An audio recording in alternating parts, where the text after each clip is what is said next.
What is going on, everybody? What is going on? It is good to see you all here in the show. It is good to see everybody here. We got a hot one tonight, guys. We got a hot one tonight. We'll see what everybody has to say tonight. But it should be a very interesting show. Should be a very interesting show. Very interesting show, guys. Very interesting. Thank you for the update, Great Dane. Good to see you in the chat, as usual. Good to see you here. Good to see you here, John Seth.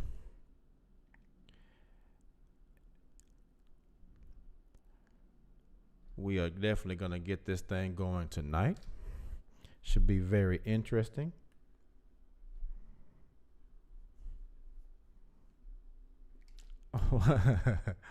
What's up, my mango bango?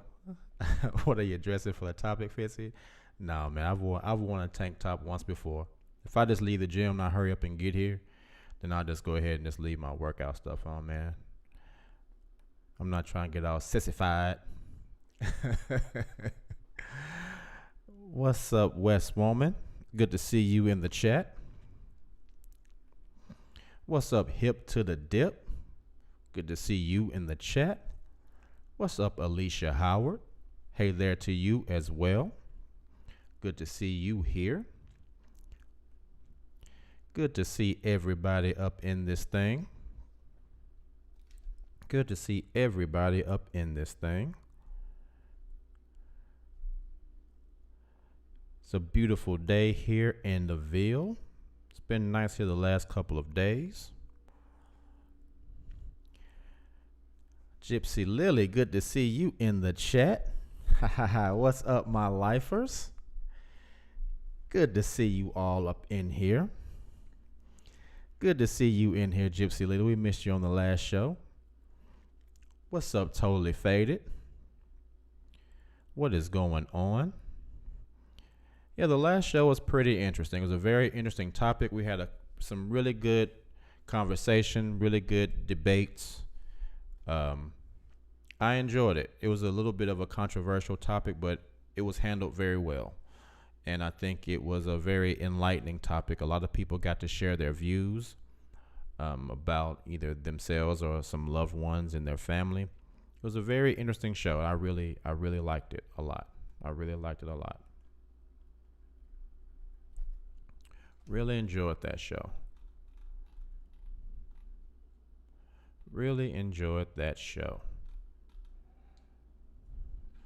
So guys, if you haven't already, as you come into the room, please like the video. Please like the video if you can. I would appreciate it. Please like that video if you can.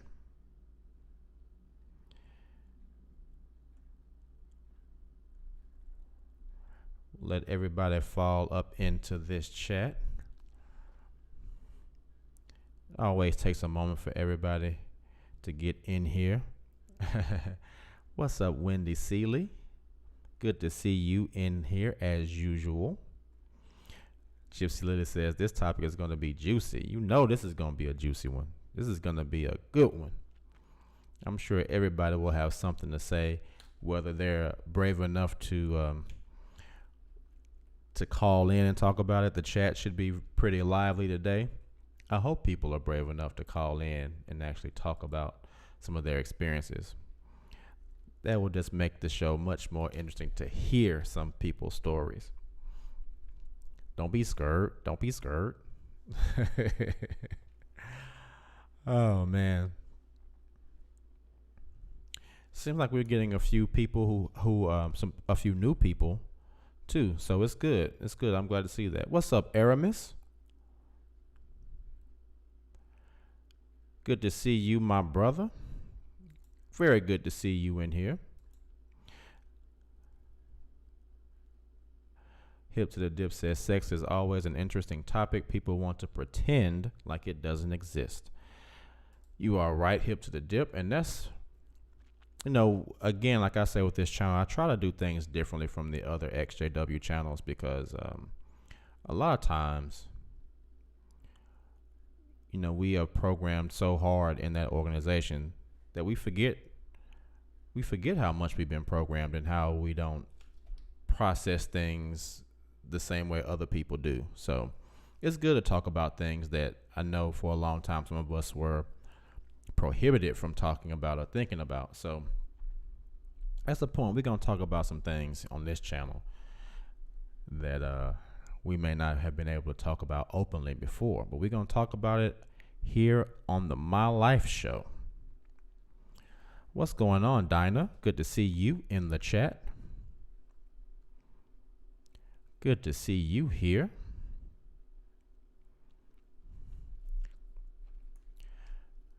Haven't heard from Seventh Heaven. I don't know if she's going to be free tonight or not, but she is always missed. One of our two great mods, Seventh and Gypsy Lily. Thank you for what you guys do. Thank you for jumping in and helping out, Gypsy. I really appreciate you very, very much. Because there always seems to be some crazy people in here. What's going on, Tina Marie? Tina Marie J is in the chat, guys. That is my girl.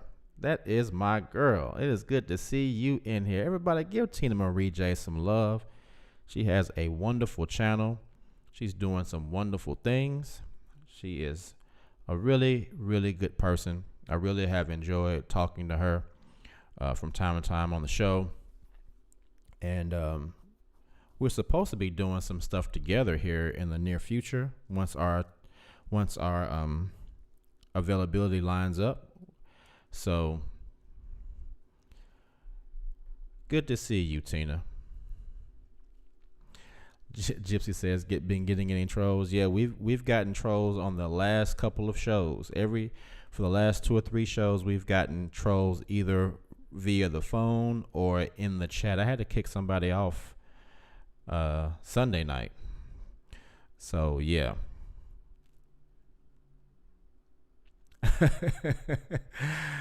Oh man.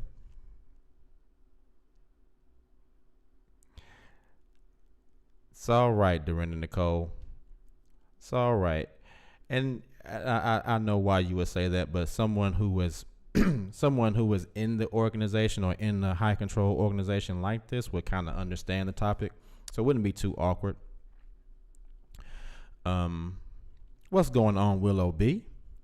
What's going on, Exclusive Princess? All right, everybody is falling up in this thing. We falling in here heavy. We falling in here heavy. We are coming in this thing. We are coming in this thing. Now, all right, once we hit 20, we will go ahead and ring up. There we go. Ring the bell. Class is in session. We are about to teach each other some things in here tonight, guys. Let's get it popping, my lifers. Let's get it popping, my lifers. So, I guess it's on me. You know how it always is with me. It is always a time. It's never a bad time for a story. I think it's time for a story. Oh, man. So we all know that as people in the organization, we were super, super sexually suppressed.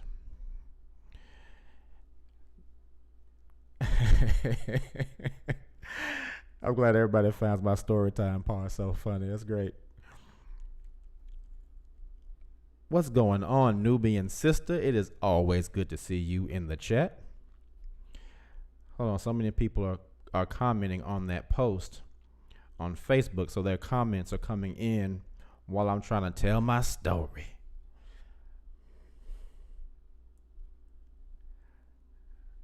Wow. I'm going to read some of these comments too, man. These people are making some crazy comments. I hope they would join the show. What's up, 1111-007? It is always amazing to see you here. Always amazing to see you here. So like I was saying, I know we all, hold on, let me put the number on the screen too. For those of us who are brave enough to call in, the call-in number, as always, is 615-412-9335. I will spam that in the chat as well. 615-412-9335.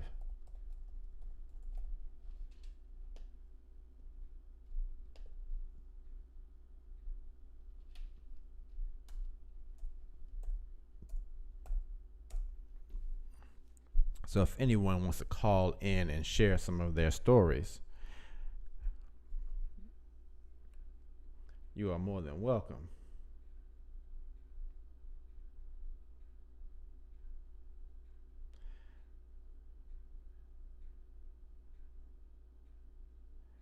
All right, so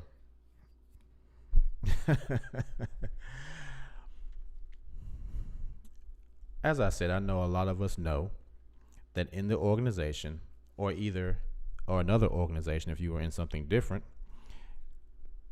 we were severely sexually repressed.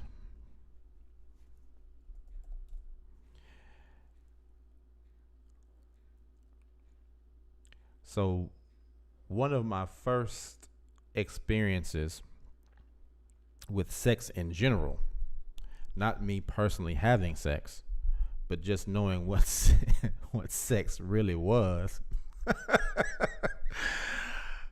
One of my earliest memories, I think we all know what it's like when you, what's up today, forever? Good to see you. When you overhear your parents having sex or something like that, right? And you don't know what's really going on. What's going on, dirty bird? You don't really know what's going on. You just hear stuff, right? You just hear this stuff. You just hear this stuff happening. You hear all these sounds and all these whispers and all this stuff, and you're like, what's going on in there, right?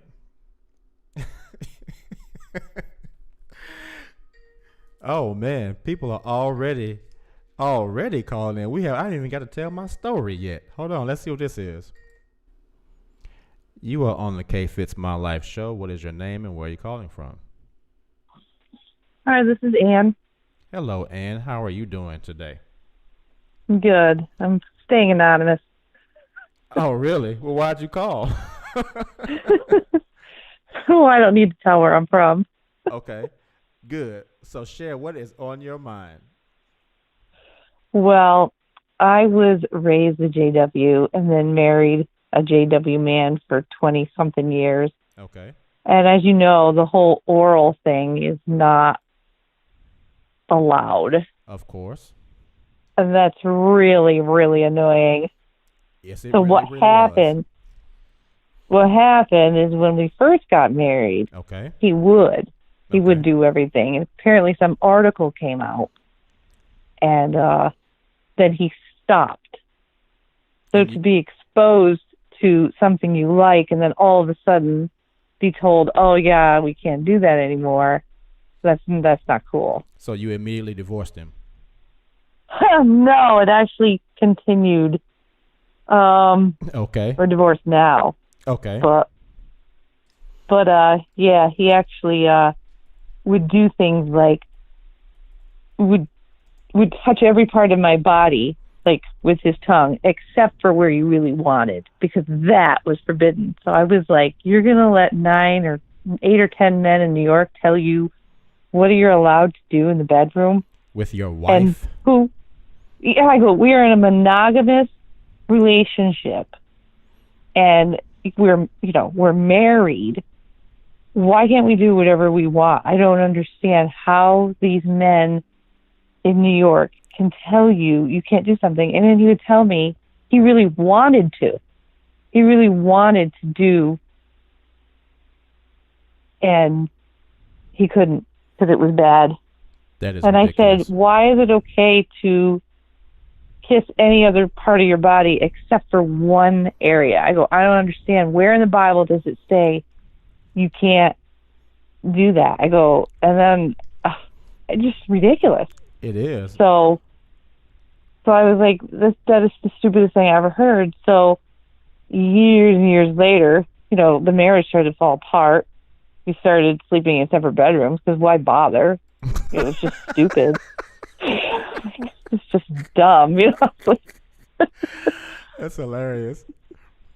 So we started sleeping in separate bedrooms, and then you go to the Kingdom Hall and pretend like everything's great. Right. And you're like, no, this religion is controlling my life. I'm married. I'm actually married to this man. He used to do what I like, and then he stopped. Wow. But the good part is he didn't expect me to give it back to him either, because I was like, oh, that's fitting. Sorry, can't do it. See, the sword cuts both ways. Yep. So, oh, well. That was while you were in the organization, right? So what happened after you left the organization? Well, it's a very, very long story. Well, to make the long story short, once you left the organization, I am assuming that you were able to get the things. Him. Oh, you left him. It came hand in hand. I pretty much left the organization and him like simultaneously. Really? So, yeah, it was terrible. I don't know. But anyway, yeah, so then I read Crisis of Conscience, and I couldn't believe wasn't in the first chapter, but it was very near the front of the book. That was one of the things. You read Crisis of Conscience? Yes. That Ray talked about with how they deliberated in the room about whether or not oral sex was good, and then it was, and then it wasn't, and then it was, and I was like, oh my God, this is what I've been saying for 10 years, and here these guys are deliberating over this, and just because they decided they don't like it, and there was those stories in there of like a quadriplegic guy that was the only way he could please his wife, and then he wasn't allowed to do it anymore, and their marriage like fell apart. Like, sex is a big part of a marriage. Are you kidding me? So he couldn't do anything, and did they disfellowship him? Maybe it wasn't Crisis of Conscience. It might have been In Search of Christian Freedom, the other one I read. It was a story about this brother. He was a quadriplegic, and the only way he could please his wife was orally. Okay. And then he learned that it was wrong, and he couldn't do it anymore. Right. And he went to the brothers, and they said, you can't do that, dude. It's wrong. That's what they do in the house of prostitution and whatever. And basically, I can't remember all the details, but the marriage fell apart. Wow. He couldn't please his wife in any way at that point. Because, yeah, I thought it was in that book. I read it. I was just floored. That is awful. That is crazy, man. I'd never let them do that. They would never control what I did in the bedroom. I always said, I don't really care what y'all say. I'm doing whatever I want to do. Well, this is the best part, too. So here I have this goody two JW guy I'm married to. Okay. Then I would go to, like, friends' houses, and elders' wives would sit there and tell me that they all do it.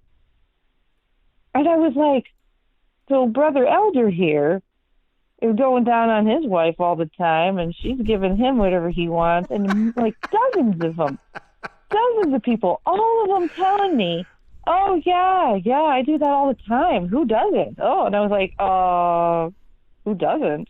Me doesn't. My husband doesn't. He doesn't, and I want him to. I want to do some fun stuff. Like, I'm all about, Right. This. No, it was forbidden. And I probably had a good half dozen sisters that were just like, oh yeah, they do that, because we would talk, Oh yeah, I know y'all talk. did. I used to overhear some really amazing conversations with some sisters in the organization. Oh, yeah. We talked. And I was like, am I the only one that is married to Mr. Goody Goody here? Yeah, it was just you. Unbelievable. I was like, that is the stupidest thing I've ever heard in my life. Wow. Well, at least you don't have that issue now. No, I have a wonderful boyfriend There you who go. knows how to deliver. There you go. So, without guilt, no more JW, none of that. Ugh, control. I know, right? Control over every part of your life. You know, and it's not like you're asking for something, you know, everybody likes something different, but, you know, there's some super kinky stuff, whatever, that, yeah, I get it. You're not into that. Okay, I respect that. But some things are just normal part. Like, you want to do this. Right. So you used to. You want to do it, but you're holding back. Right. Because of this organization. And when Armageddon comes, is God going to say, I don't believe Armageddon is coming, by the way, but listen, it is. It's like, going to say, you're not going to make it because you went down on your wife. Right. That's bad. Right. You would have got in, but you remember when you gave him head that day? Yeah, that's can't let you in. Yeah. Nope, that's wrong. Can't. And who is it that can say that one thing is good and one thing's not? And this, you may like this and another person may like that, but just because you don't like it, you now forbid everybody in the organization, you know, do whatever you want. It's just absolutely ridiculous. Absolutely ridiculous. I agree. And there's another thing that's a kind of a little side point to what your topic is about. Do you remember the article that came out about you weren't allowed to have sterilization done? Not allowed to have sterilization done? No. No, I don't remember that. Oh, I remember. That was a huge thing because I had health issues and I've had a couple kids, you know, and I didn't want any more kids. I was like, okay, so one of us should go and either get your tubes tied or you have a vasectomy as a male. Okay. So it's so much easier for the male to go get a vasectomy. It's like a one-day procedure in and out. You're a little sore, you come home, you're fine. Okay. A female, it's much more involved. It's more dangerous. It's, you know, so the logical thing here would be for the man to go, right? Insurance covers it. We make the appointment. Damn it, an article comes out and a question from readers that says that you really should respect your reproductive organs and you're not allowed, doesn't come out and say you're not, you know how they word things. Right. You know, because you're an EXJW, right? Of course. Okay. They word things like, you know, you should respect your organs and whatever in the reproductive system. Yeah, I can't remember. I should look up the date before I tell you this, but there's some article that said basically, I guess they kind of said it's a conscience matter. You should think about it. And you shouldn't just do it to use it as birth control.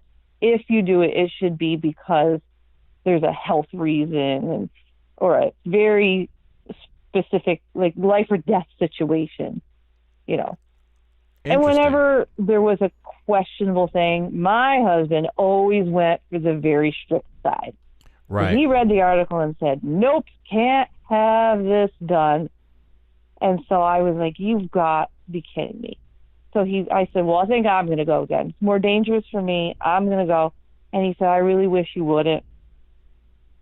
So, you know, that was a big thing in our marriage too. So then what happens, you go and talk to all the sisters, and what do you think every one of them has done? Their husbands had a vasectomy. Oh, she's getting her tubes tied, this one, that one. I wasn't allowed to because of this article, yet elders' wives were having it done. And there was no, you know, oh, just don't tell anybody. Just do what you want or whatever. And I got so stinking mad because I told him if I got pregnant again, I will kill you. So, yeah. That was a whole, that's side point there. But yeah, you don't remember that article? Oh, I remember it because he I whipped it do out a not few remember times. that article, but what year was that article? Do you have it like not an exact year, but what range of year do you think it was? Was it in the 80s? No, it was recent, like within 5 years, I'd say. Oh, really? Okay, well that's why I wouldn't know because I haven't, I left a long time ago, but that's probably Yeah, why I yeah, didn't it was. know. Oh, I should have looked it up, but you can Google it Yeah, on we'll their definitely site find or that. whatever. That would be very interesting. Yeah, it's about sterilization, and it was basically forbidden. So you think that that view on sex, of course, had a huge impact on your marriage? Oh, yeah, that was like a big, big problem. But then there was many, many other issues that everything just compounded. And but I was still indoctrinated at that point, so I was just like, oh, it sucks, but I got to be submissive because I guess I have to do what he says, and I hated every minute of it. And I realize now I was physically in, but mentally totally out Mm-hmm. for years, and I just was like, oh, I guess I got to do this. I'll just keep plugging along. And oh yeah, but the sex thing was huge. And every time I go out with the girls and they start drinking, telling me what they do, I was like, you got to be kidding me. I am literally the only one that is deprived. Well, you should have went home and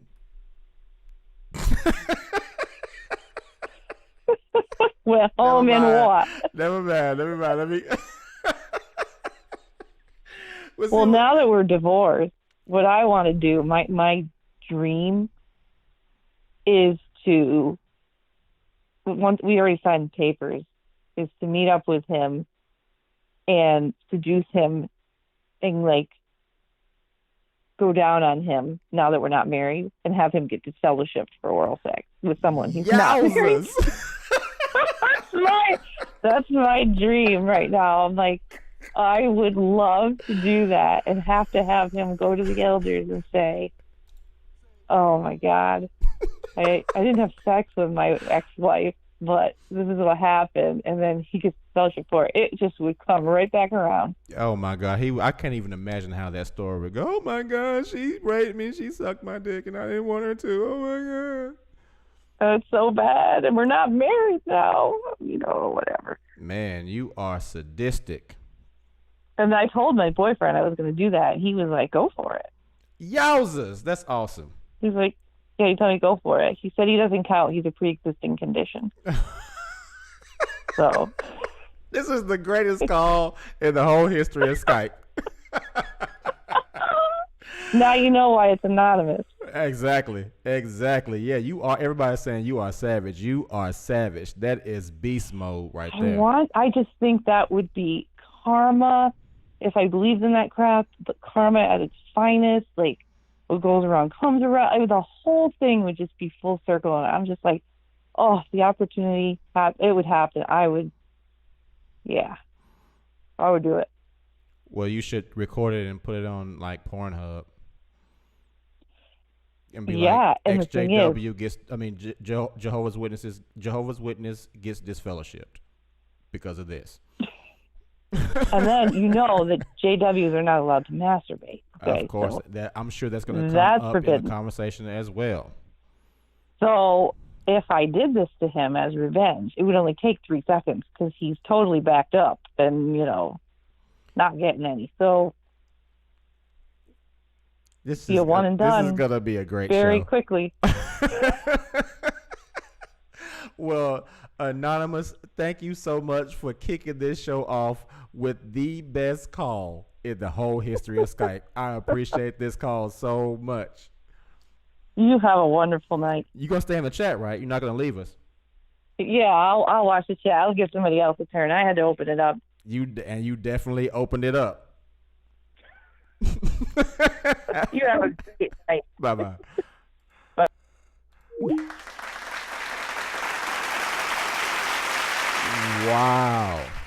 Wow. That was one hell of a call. What a way to open the show. Oh, man. Yeah. No, that Junie B said, wait, that was the beginning? No, that was the beginning. That's how we kicked this show off. This show is about to be popping. That was not the middle or the end. This was the beginning. What's going on, Terry Baker? What's going on, Terry Baker? Good to see you in the show. What is up, Seventh Heaven? I'm glad to see you in here. Didn't get to say hi to you when you came in, but it's good to see you. Good to see you. Good to see you. So, what was I talking about before I was so rudely interrupted with the most amazing call ever? Great Dane says, question from readers. Since sterilization procedures are now said to be reversible on request, might a Christian view them as a birth control option? Watchtower Study 2012, 626. Good looking out, Great Dane. See, I never wanted to get a vasectomy because I don't want to shoot blanks even if I'm not shooting in the bullseye, if you know what I mean.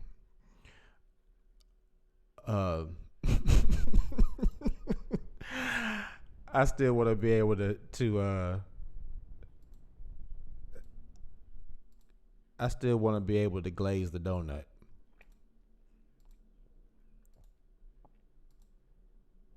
Did I just say that on the air? Oh man. But that's just me. I'm just being honest. That's just how I am.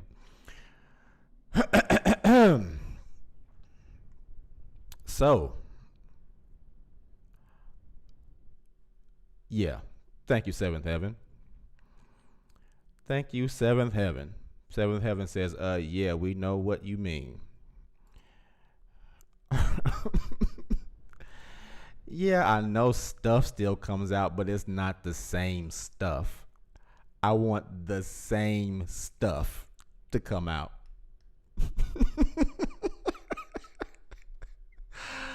I want it to be the same stuff, the same color, the same consistency, the same thickness. I wanted everything. Yeah, I need the frosting. I need everything to be the same. I don't need to look clear. I need it to be white because that's what turns me on. That's what gets me off. I need to see it the same way.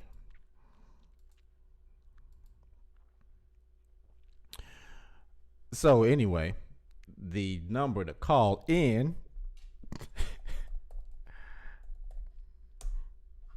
615-412-9335. That is 615-412-9335.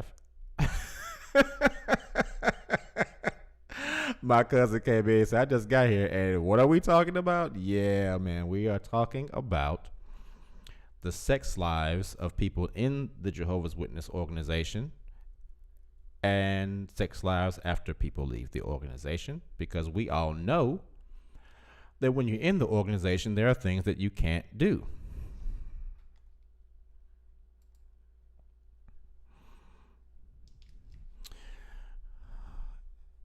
Yes, Tina Marie, that is exactly what we are talking about. Today Forever says, you better pray for no prostate problems. I take great care of my body inside and out.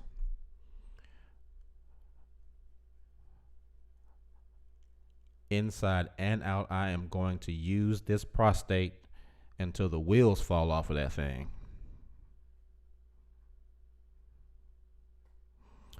Tatiana says there's no difference, FYI. A man nor his partner can tell the difference after a vasectomy. No, I've actually heard that there is a difference in the way it looks and the consistency. Because there are, oh God, are we going to have anatomy class? There are two different fluids that come out. There is the clear fluid that is the carrier for the semen, and then there's the actual the actual semen. They're not all one and the same. So there are two different two different two different vehicles for the semen, for the cum, for whatever you want to call it. It doesn't just all come out at the same, the same way, pun intended. Anyway, my introduction to sex in general, besides overhearing my parents having sex, and you wondering what the hell is going on, and you hear all the screaming and moaning and stop, when actuality, she's saying don't stop, but you don't hear the don't, you only hear the stop. So you getting all sad and you crying because you think somebody's in there murdering your mama or something like that. Anyway, the thing that actually introduced me to sex for real, or seeing it anyway, one day, my ignorant ass, because I would go in my dad's drawer sometimes to get socks. One day, my ass goes in my dad's drawer to get some socks. And I see a videotape. This is back in the day, it wasn't readily available on X videos or Pornhub or NX or XNXX, or any of those websites. I'm not going to debate with you, Tatiana. Love you. So I find this tape. The VHS tape's title. This is now remember, I was probably about 13. So this was literally like 30 years ago. The name of the movie was Moving In. Right? Tatiana, let me just tell you about how the fluids look when they come out of my penis, since I have one. There is a clear fluid that comes out first that doesn't have anything in it. It's just clear. And then there's another fluid that has the semen in it that's white. So there are two fluids, but they do not look the same. I'm just saying. Now, let me get back to my story. So I'm about 13. I see this VHS tape in my dad's drawer called Moving In. I'm like, what the fuck is moving in? So I just made a mental note of it because I wasn't home by myself then. So I get home from school. I was by myself. So I said, oh, that's right. I need to see what this moving in thing is, right? So I go in the drawer, get Moving In, pop Moving in the VCR,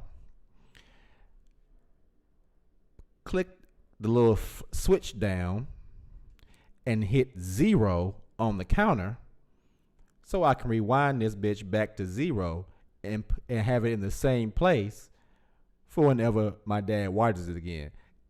Because I kind of knew it was a flick, but I didn't know it was a flick, but I hoped it was a flick. I was like, I hope this a flick. That's what we used to call it back in the day, a flick. We go watch this flick real quick. So I'm like, okay, this a flick. So I hit the button, counter goes to 0, all set to watch the flick, or what I hope is a flick. Hit play, and what do I see? Firstly, the first thing I saw was Ron Jeremy. Now, I don't know if you guys know who Ron Jeremy is, but Ron Jeremy is a classic porn star. He's been a porn star since porn started.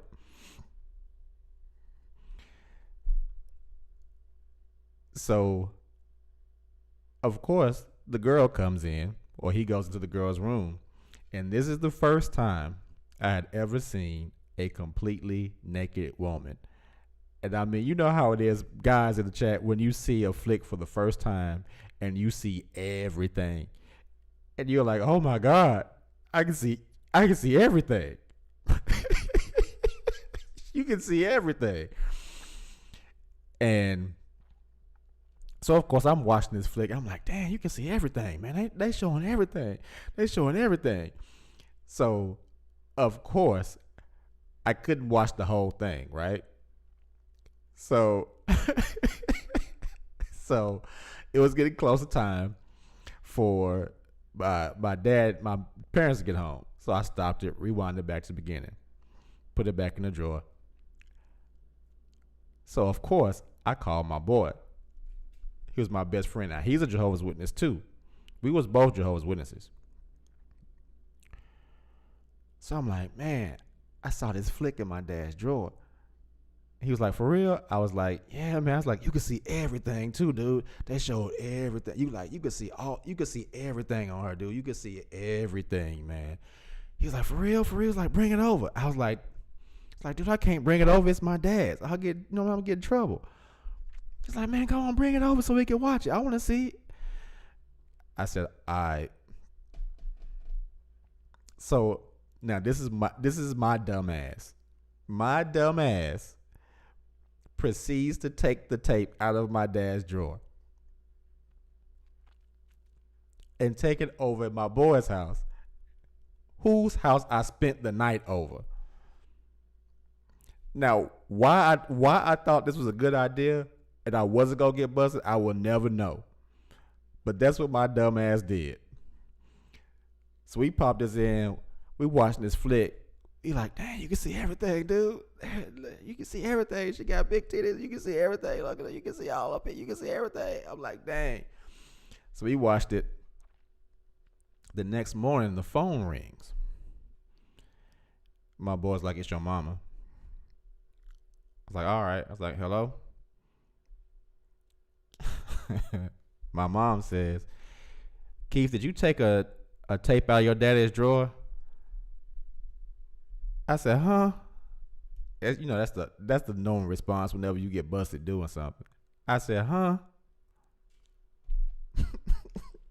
She said, did you take a tape out of your daddy's drawer? I was like, no, what tape? What you talking about? She was like, well, you better come home right now because your dad is mad. Now, my dad is, now I'm 13. So I am, like back then I was anorexic skinny, little bitty as hell. My dad is like 6'2", 6'3". Back then he weighed about 300 pounds. I mean, my dad is huge back then. I mean, he's still, he's big now, but I mean, it's a lot more equal now. But back then it was like, okay. So I hung the phone up. I was like, man, we busted. Of course I got to put his ass in it. Man, we busted. He's like, what happened? I said, they know, man. They know. So of course I had to go back home. Sneak the tape back in the drawer. Like it just magically popped up when I got there. I still had to deny this shit. I denied it. And my mom said, like maybe 2 months later, I was still denying it. All the girls came out up the street from my house. Everybody's dancing in the street. All these fine ass girls up the street. And I couldn't leave the house. I was on punishment. You know how we say it back then, on punishment. I was on punishment until I told the truth. So I see all these girls up the street. I'm like, okay. Yeah, I did it. I took it. I watched it. And they was like, you can go ahead and go wherever you want to go now. She said, just let you know, your daddy almost hit you in the face when you came home that day. So you might not want to do nothing like that again. I was like, oh, okay. If my dad would have hit me in the face, I would not look the way I look right now, because I'm telling you, that dude is big. But that little incident was my introduction to porn. And porn, any man that says he don't watch porn is either a Jehovah's Witness or a liar, because all men watch porn. The difference with me was that after I did that, I never lied to any woman that I watched it. If there was a woman that I was interested in, she would know. She would know that I watch porn. And I would be like, yeah, do you watch porn? I'd be like, yes. You want to watch it with me? And we can have sex while we watch it? Or we can find something new to do while we watch this porn? See, I've never been one to hide what I've done sexually with anyone. Either you down with what I like or you're not. So any woman that's like, I don't want my man watching porn, we not going to work out. Because I'm going to tell you right now, I'm going to watch it, and I'm going to see if you want to watch it too. And if you don't want to watch it, that's fine. But when you're not there and I'm horny, something got to give. Something got to give. So I know that there were a lot of people in the organization that were watching porn. There were a lot of people in the organization that were doing a lot of the wife swapping. I don't know if you guys remember that, but here there was a huge controversy. I like saying things like British people, not controversy, controversy. And a lot of the brothers were doing these brothers and sisters were wife swapping. They came out with this huge article and this huge talk about wife swapping. So like the last caller said, there were a lot of people who were living this life like they were just having regular old boring ass sex, because according to the organization, you really could only do it missionary. You couldn't do anything, other than missionary, because then you'd be doing too much. You'd be accused of you doing too much. Jehovah don't want you hitting it from the back. You heard what Jesus said, thou shalt not hit it from the back. I was like, Jesus said that for real? Yeah. Jesus said, thou shalt not hit it from the back. Thou shalt not hit it from the side. Thou shalt not, do reverse cowgirl. Thou shalt not ride that dick. Thou shalt not, suck that dick for real now. Thou shalt better not suck that dick now. Or thou, shalt not lick that click. Jesus said thou shalt not do that. There's a whole bunch of stuff that thou shalt not do. And I was like, well, this thou shall not listen, because this thou thus doest all of that.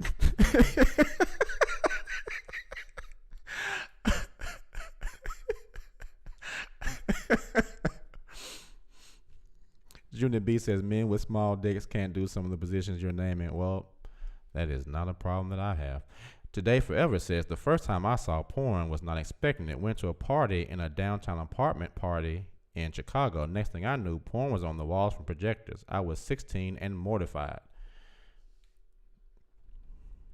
See, at me at 16, I probably would have already seen it. I'd have been like, oh yeah, I know this one. This is Moving In.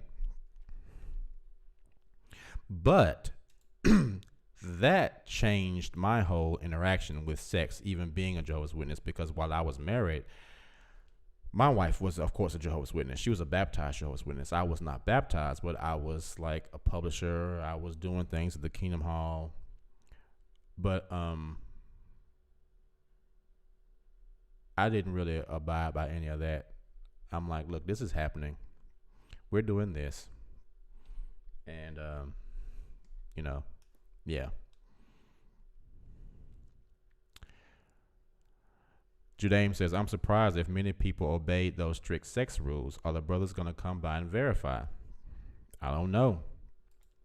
If they would have came by my house to verify, they would have, their heads would have exploded like on Raiders of the Lost Ark. Their whole face would have just melted. So I'm like, you want to see something? Oh. I was like, you don't have to worry about tight pants. There's no pants over here, brother. I'm going to show you what's going on. You're going to be mortified.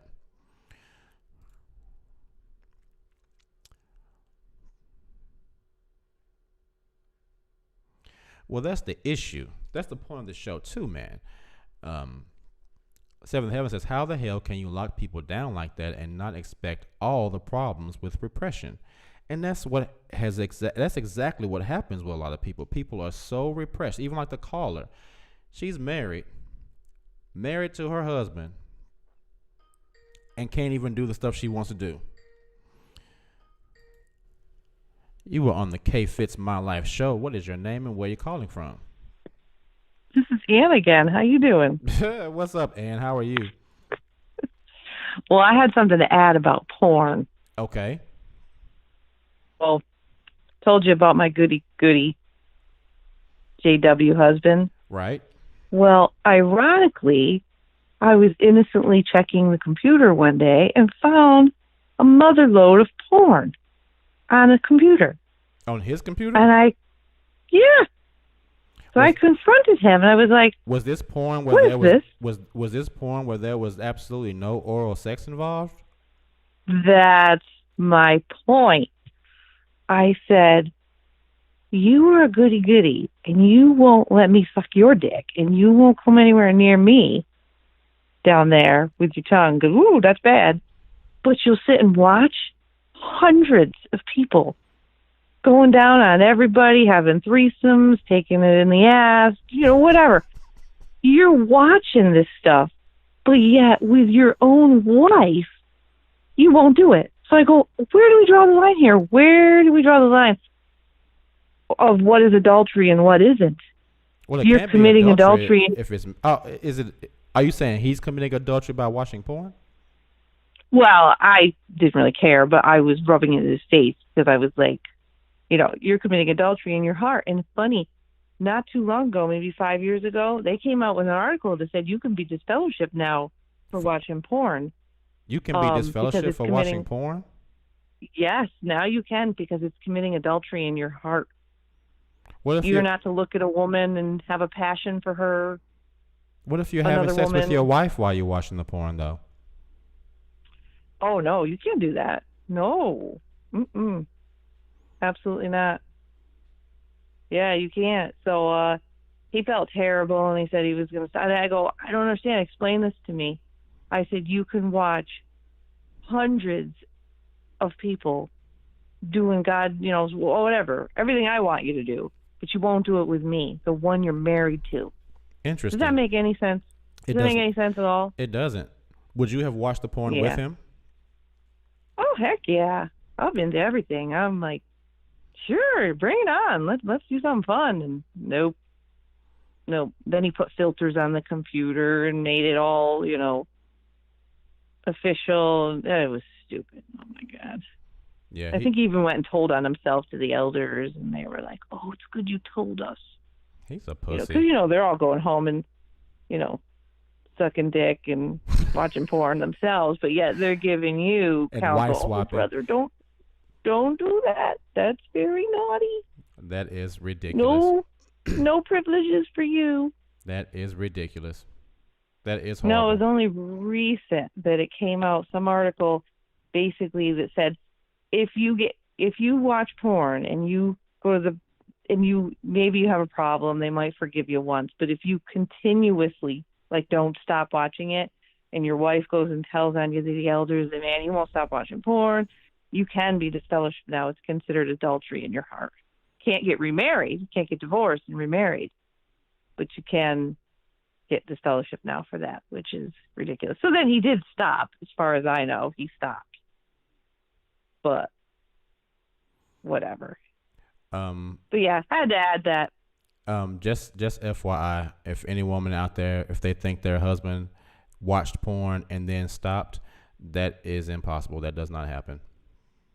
You can. He swears to me that he stops, and I was like, okay, yep. That motherfucker was lying. That's like trying to put some shit you bought. Sometimes you buy shit from like Circuit City or something, or some electronic store, and you open it up and you try to put that shit back in the package, and you're like, I can never get this shit back in. It won't go back in. Mm-hmm. You can, once you open that Pandora's box, that shit will not close. He definitely watched it at least once or twice more after that. Now, as a man yourself, how can you watch porn and then have your wife, who you supposedly love, and then not do any of that? How does he do that? How do you wrap your brain around that? I would assume that the reason why he didn't do it with you is because he maybe thought he would feel guilty for doing the stuff that. See, he could watch the porn and hide what he was actually doing and not feel guilty about it. But if he did it with you, then it was like you would automatically you know, if some dude is doing the same shit all the time and then all of a sudden one day he does something completely different, you're gonna be like, hey, wait a minute, where did that new shit come from? And it's not like he can say, well, I got it from the Awake magazine.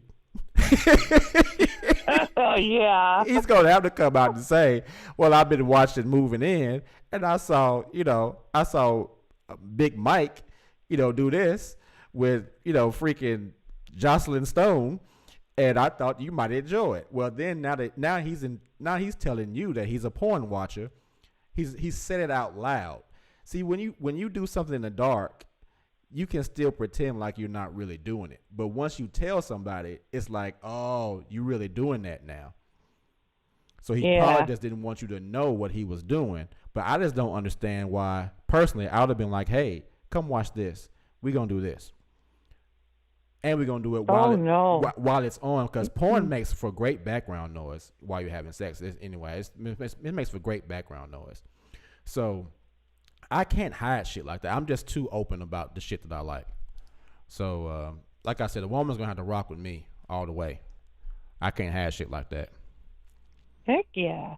Yeah. Especially if you're married. Like, you're in this relationship. I'm all in. Let's make this work. Let's make it awesome. And then, you're watching that on the side, but yet you get in bed and you're like, oh, missionary, that's it. I just had to add that. So, well, thank you so much for adding that. I'm just making sure my mic is all right. Thank you for calling back in, and that was great. Yeah, you need some other people. They can't be shy. They got to call in. We're gonna get them to call in. They'll be all right. It usually takes about 45 minutes to an hour. Then people get a little loose and they'll call in. All right, sounds good. All right, thank you for calling back. Bye. Great call again.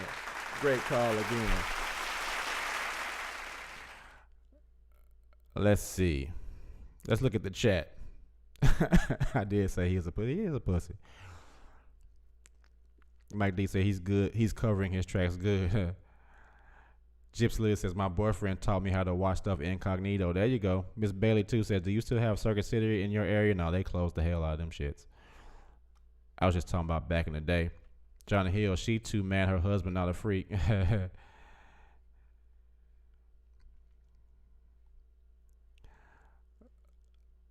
Let's see. Today Forever says making your own porn is sexy as hell. Now that's what's up. Now I've done that a bunch of times.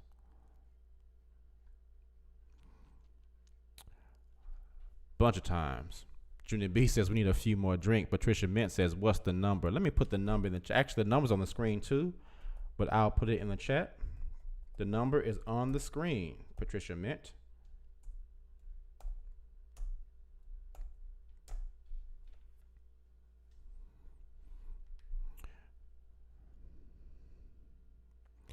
All right. Tatiana says no pillows, no tight pants, no porn, no masturbation, no premarital sexual touching, no various sex positions, no third persons, no sterilization, no oral, no cursing / dirty talk. If you can't deal with cursing or dirty talk with me, you gonna have a conniption once you start having sex with me. You are on the K Fits My Life show. What is your name and where are you calling from? This is your Patricia Mint, calling from California. What's up, Patricia Mint from California? What's on your mind, baby girl? Hey, I have a confession to make. Okay. Well, tell me all about it. I am all ears. So, I've already said before, I've never been a Jehovah's Witness, but when you're in a family that is, it feels like you are, because the expectations are the same. Would you agree? Yes. Yeah. And so, you know, I'm just going to say, I don't really feel like I'm supposed to say this. I hope my mother never hears this, and I'm going to be very delicate about this, but something occurred that pissed me off with Jehovah's Witness, and it was represented through my mother, because she is one person, but she represents the organization in my life. So I was with child at one point, right? And like the kid came too early. So I found myself in labor at like 5.5 months. Okay. And my mother was there, of course. So there was this point where they were like, well, when the baby comes, it's obviously going to be underweight and premature if it survives. So we need you to sign off on this consent form that if the baby needs blood transfusion, we can do that. And I was under medication, and I was like, what the hell are we talking about? Let's just get this thing out, because I was literally like in labor, And my mother was there, and she like immediately like red flags, blood transfusion, what are you guys talking about? And she kind of intercepted. And long story short, this has nothing to do with sex, but since I was pregnant, I obviously had sex, right? Okay, right. So, and it was signed off that the baby wouldn't have blood. Okay, so long story short, the baby didn't need blood because it didn't survive. It never needed the blood transfusion. It was just too small to survive outside of the womb. Okay. And so what pissed me off was that she was in that moment going like full on Jehovah's Witness at a time of a life and death situation of my child, not her child, my child. All right. I'm the mama. I make the decisions here. But somehow, some way, I don't remember how it went down. I just know that she was like, no blood for this baby. And that's what it was going to be. Fortunately, it didn't really come down to that, so I just threw it out the window. But what pissed me off was, like, some years later, she was having a battle with cancer, and it came down to her life, blood or no blood. And guess what she chose? Wow. Yeah. And it like hurt me kind of, because I was like, so my baby's life for your life, you know what I mean? Like, wow, really? Like, my baby can die if it, say it had lived and it needed a blood transfusion. Don't give my kid blood, because we as Jehovah's Witnesses don't believe that. But she knows I'm not a Jehovah's Witness, right? But then she 5 years later or whatever it was, they're like, look, you got like 4th stage cancer, and if you don't have the surgery, well, if you get the surgery, you're going to need blood. Like, there's no way we can operate on a 4th stage cancerous body or whatever and not give you blood. And then she had to make that decision. Gotcha. So that's it. That I just wanted to just get that out, because that like really made me mad with her. So anyway, long story short is that in the future, I always said, like, whatever happens with me and my children, if I ever had a kid again, and, typically your mom wants to be in the delivery room and stuff like that, she can't be there no more. Like, no, because I don't want any influences, or if I'm knocked out and then she's checking off no blood and then I'll be done died, or my kid dead or something like that, so that's all. I mean, I love her to death, I'm saying all this respectfully, but like, that did it when that happened. I was really upset with her about that, because she took blood, but she was recommending for me that my kid couldn't have blood. Right. Well, hey, thank you for calling in and sharing that. That's a messed up story, but I'm glad everything is, hope you're okay now. And thank you so much for calling and sharing that story with us. Yes, no problem. Thank you. Bye-bye. Okay, bye-bye. All right. So Gypsy Lily had a question, and we are waiting for Gypsy Lily to call in. Someone else had a question. Now, Gypsy says she has a question, but she's scared to ask. Now, Gypsy, what is your question regarding? Now, is this question regarding what sexual experience is this question regarding? What experience is this question regarding?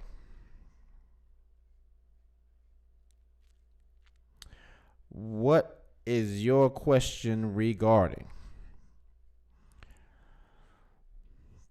Let me see here. Let's look back in the chat.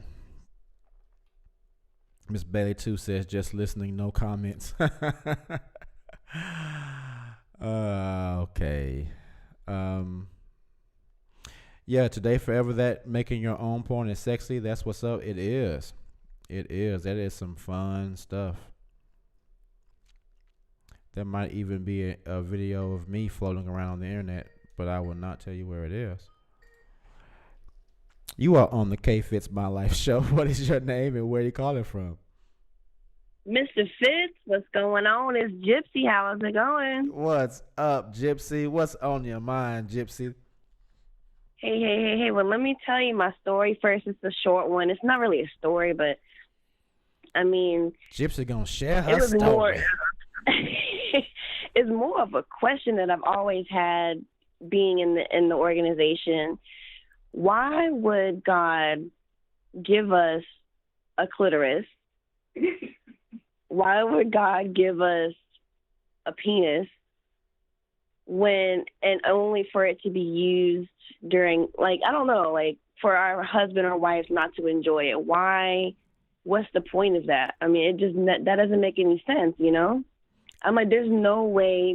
The Bible clearly says husbands and wives should enjoy each other. Right. And I know he didn't give us a clit and all that, whatever, just to let it sit there and not be pleasured, whatever. Exactly. So I never believed it. I'm like, I don't believe this, because like you said, it does not say thou shalt not flick the bean and thou shalt. It doesn't say any of that in the Bible. But my question revolves more around being an EXJW. Mm-hmm. And I talked to my boyfriend, and I told him I do not care if he watches porn. There you go. I don't, because look, sometimes I may not be in the mood, and if he needs the release, go ahead. I don't care. Hey, I'll watch it with you. I'll help you out. But sometimes I do feel a little self-conscious about it, about like what kinds of women that he's watching. Like, I'm like, make sure that she ain't like, you know, this cute little model looking chick. Make sure she's a little ugly. Make sure, or how about this? Make sure that there's no face, that you just see the booty bouncing or whatever. See, that's interesting. Sure so, what do you think? Is that asking too much or what? Well, I'll say this. The reason why I know the names of those porn stars was because the woman that I named reminded me of my girlfriend. Uh-huh. So when I was with my girlfriend and I watched porn, I would only watch porn that reminded me of her. I didn't watch little like super bony girls or anything like that. I only watched porn that reminded me of my girlfriend. That way I never want to look at my girlfriend and then think that she doesn't look like the women I looked at when I watched porn. So I always watched the women that looked like my girlfriend. Like, my girlfriend knew who my favorite porn stars were, and like if I came over her house and she would have that video playing, I'm like, oh, I already know what time it is. It was, for us, it was basically like when one of us turned on some porn, it was basically like, you know what time it is, let's go.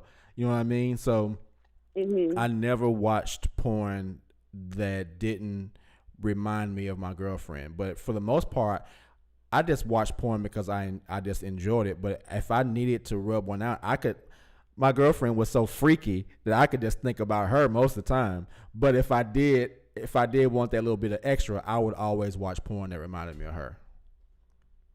Gotcha. Yeah. And that would make me feel better. You know, we don't really do that often, but that would make me feel better if it's somebody that looks a little more like his girlfriend, you know, but I mean, I guess it doesn't matter. I guess it's just insecurity, but But yeah, Yeah, that was my question. The thing is, okay. Thanks for calling, Gypsy. We will definitely talk about this for a minute. That is a good topic. We're gonna talk about this. You stay in the chat, right? Oh, definitely. Okay, we're gonna talk about this. Tell your boy, is your boyfriend there with you? Yeah, he's right here. Tell him I said what's up. He's a cool dude. Appreciate that, man. I'm just over here chilling. No, he over there watching porn now. No, I'm just kidding. All right, I'll holler at y'all, man. All right. All right. Always good to talk to Gypsy Lily and her loving boyfriend.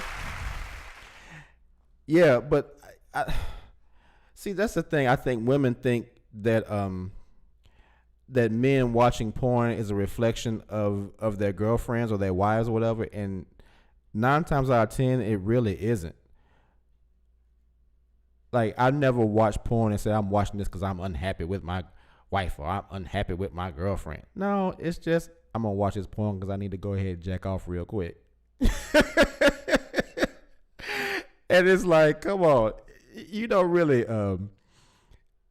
it don't really take long. It's not like you are lusting after these women that you look at on porn. Cause let me tell you what men do when we watch porn and we masturbate. This is exactly how this shit works. Well, I'm gonna tell you how it works with me, and I guarantee you it works with 90% of men. Right? Men are I'm horny. I am out of my mind horny as hell, to the point where I can't focus on shit. I can't think about shit. I can't do any. I'm sitting in the car, I'm driving, I'm doing anything, and I'm like, man, I am so fucking horny right now. I gotta. There have been times I've been driving, and I'm like, all right, I gotta take a break because I'm so fucking horny right now. I gotta go home. Fuck it, I gotta go home. You are out of your mind horny, men. You're out of your mind horny. You go ahead and pop that flick on real quick. It might take you 2 or 3 minutes. You go ahead, get that thing done. You get that thing done. After that, you get your good damn sense back. You like, whew, all right.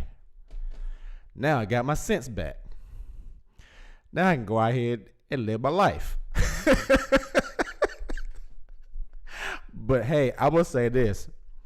Porn will keep you from doing something stupid. Because I guarantee you, it's a lot of people out there that was thinking some stupid person that came on to you, or you get some weird text from somebody, and you like, I could totally go over here and do it with this person, but I know how I'm going to feel in the morning.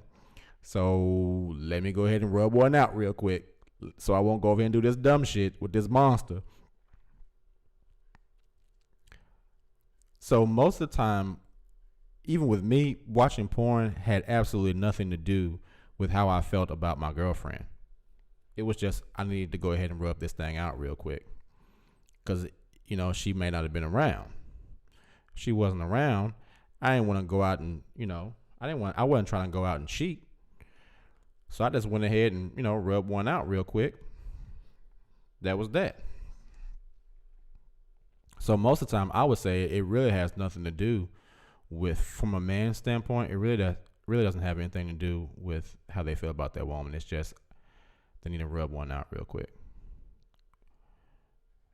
That's that. Tatiana says, who are you trying to tease? Well, I'm not trying to tease anybody, Tatiana. What are you talking about? What are you talking about? Seventh Heaven says, probably won't find a super ugly porn girl. You are wrong about that. There are some ugly girls in porn.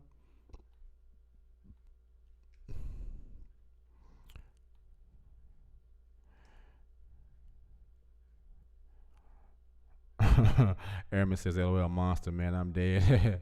I agree at K-Fist, and that's what I'm thinking about. What the hell the governing body could be thinking. Dude, porn has saved me from doing some dumb stuff. I've pulled up a flick, did what I had to do, and thought, damn, I'm so glad for porn, because I was going to do something stupid as fuck.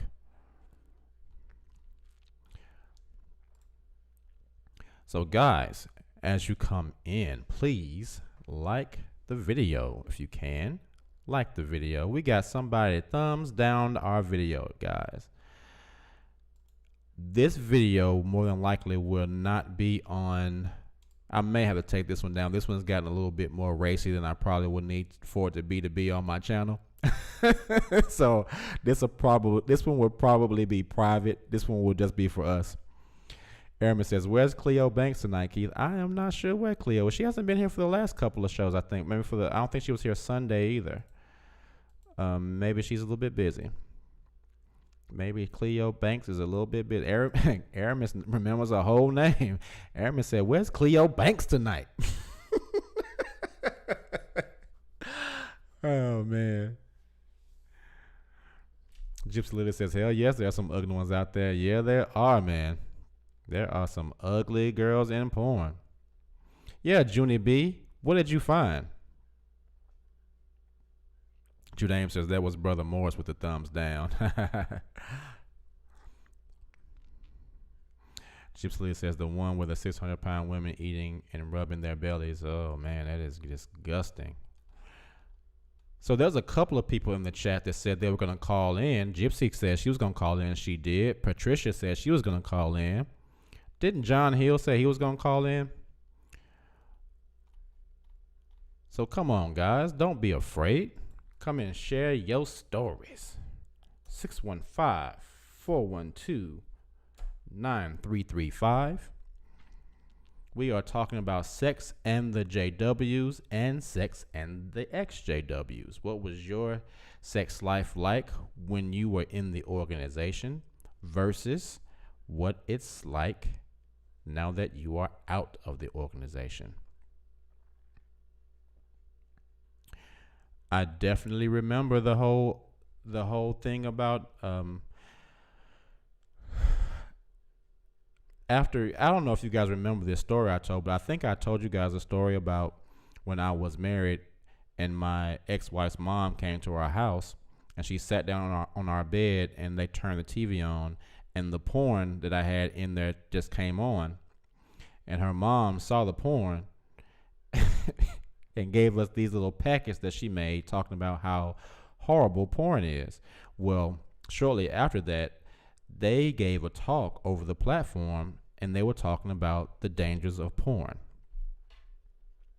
So it is amazing to me that these people, and I would also wager that that's why so much of the things that are going on in the organization go on, is because there are so many sexually repressed people. And whether you admit it or not, sex is a huge part of humanity and healthy human relationships. And if you're not able to do the things that you have, fantasies about doing, then, you're not exploring your whole sexuality, especially if you have a woman, well, in my case, a woman, or in a woman's case, a man that is open to allow you to explore the things that you want to explore sexually.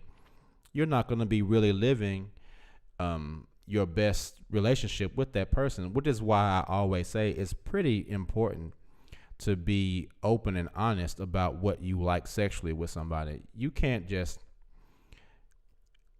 if you really want to have a healthy sexual relationship, you really have to just be willing to be honest and say, I like this, this, this, this, and this.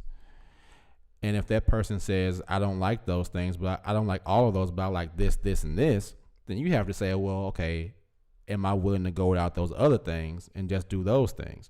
Or you never know. You might say, I like this, this, this, this, and this. And the person said, well, damn, I like all those things too. But I also, on top of them, I like this, this, this, this, and this. And that's the thing, when you grow up in an organization where you can't even explore your sexuality, it's hard for you to know exactly what it is that you like anyway. It's hard for you to be able to say, I like all these things, or I don't like these things, because you haven't really experienced anything. So that is the one of the main reasons for this topic. It's not just to talk about sex, even though we are talking about sex.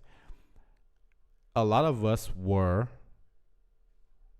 so suppressed that it's difficult to go out of that and then jump into what you like to do or find out the things you like to do. Today Forever says, who in the chat feels like they gained new light about sex after the board? Did it take you a while to let go of the suppression, or were you gung-ho? Junie B says, I now have a sex box since leaving. Okay, a sex box. Junie B says, no sex with an EXJW. Really?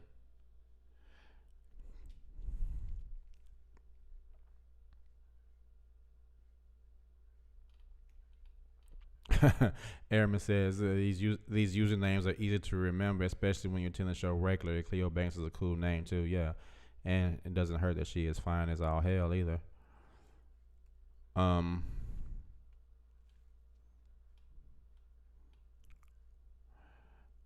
What did you just Google? Junie B. Junie B said, never mind, just Googled it. What did you Google? Tell us what you Googled, Junie B.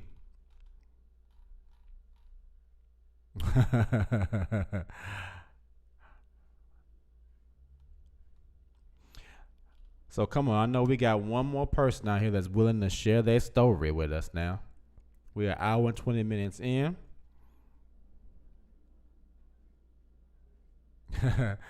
Hip to the dip says, I thought that was you I saw on Pornhub. That's hilarious.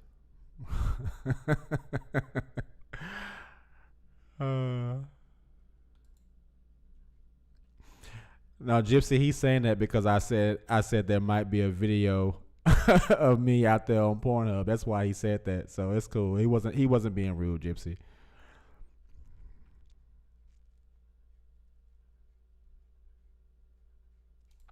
Tatiana says, I'd like to think that all of us are having better sex now that we're out. Yeah, I would too. Dirty Bird says, my ex-husband dad had 70s porn and the ugly girls and Ron Jeremy.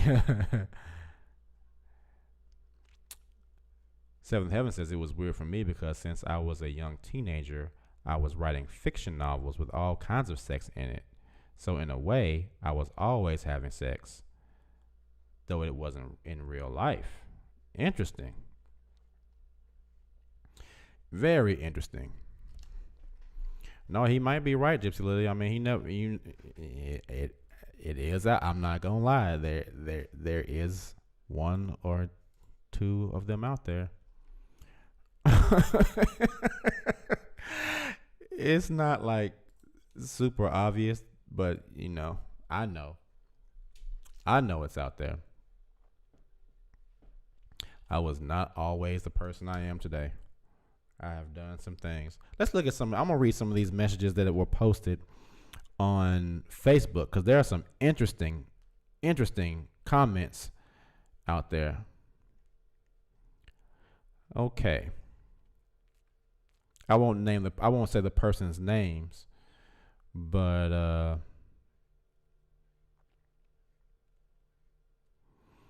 here's one comment that's pretty interesting. Then they're just replying to the title of the show.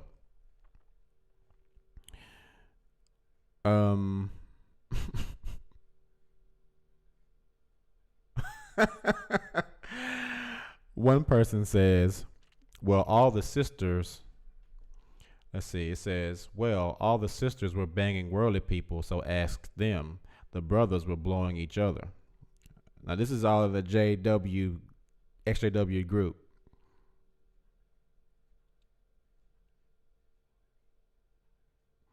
One person says, I got plenty of dirt on people in my old congregation, but me personally, I waited till I was nearly 19 years old and out of the JW org before losing my virginity to a beautiful worldly girl, who I'm still best friends with to this day. Of course, once that seal was broken, I became a total man slut because I felt like I had to catch up. I don't know. I definitely felt like there was a lot of sexual tension in me that needed out, and I wasn't afraid or ashamed to explore it. Plus, the girls in this place made it so easy. All right. Well, he got him some. Got him some. What are all these eyes in the chat? What are all these eyeballs in the chat? Seventh Heaven said, I got blackmailed with a sex tape. I'm still scared. Uh-oh. Seventh Heaven might have a sex tape out there, too. Tatiana says, okay, I think we need to make massive amounts of sex tapes and tag them with things like JW or... That's hilarious. That is hilarious. Let me see. I'm going to read some other of these comments.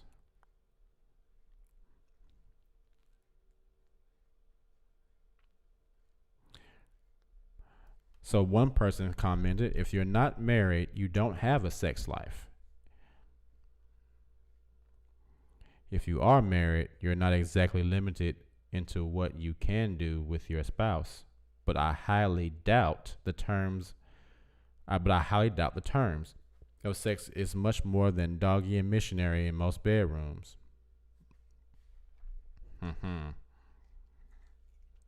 Exclusive says, looking for that tape of you. Ah, that's funny. All right, let's look at some other comments.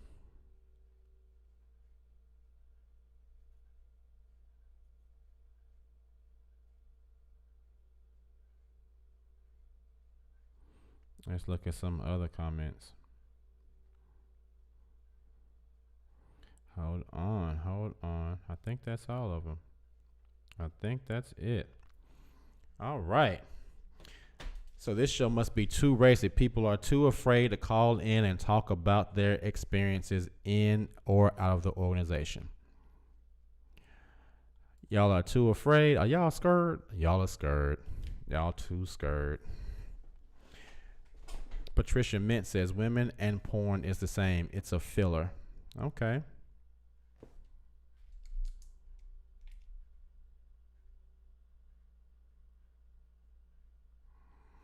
Today Forever says, okay, weird. I used to fantasize about sex with celebrities while I was in the Kingdom Hall. Very intense stories in my head. Was still a virgin, though. Real Forum magazine-ish. That's funny.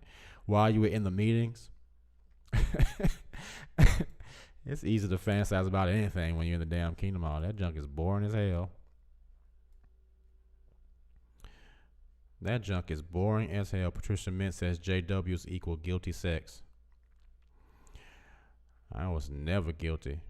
I never felt guilty. I just felt good. I was not guilty. Because in my mind, my opinion always was, God's word stops when it, reaches my bed. Whatever I want to do in my bed is my business. I'm not worried about that. I am not worried about that.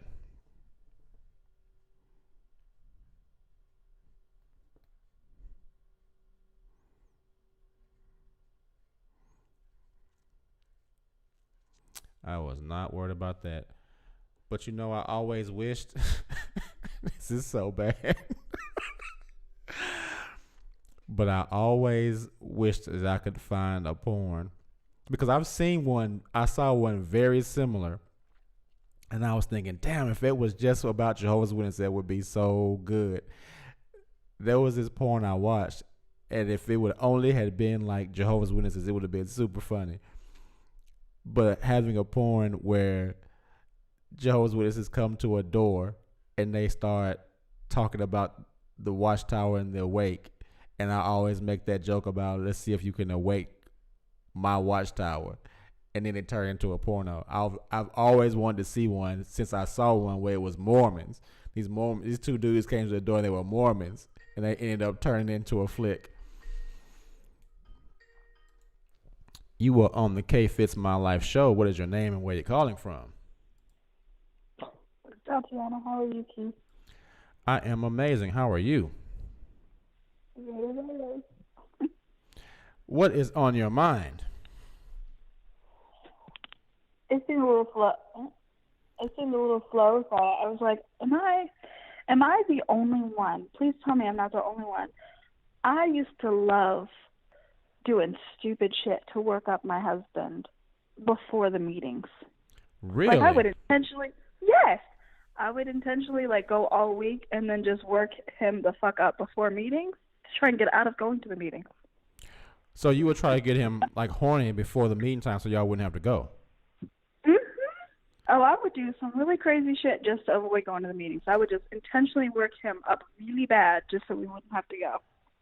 And if we did have to go, we would leave early. Really? Am I the only one? I can't be the only one. You have to take a poll now. Okay, let's do it.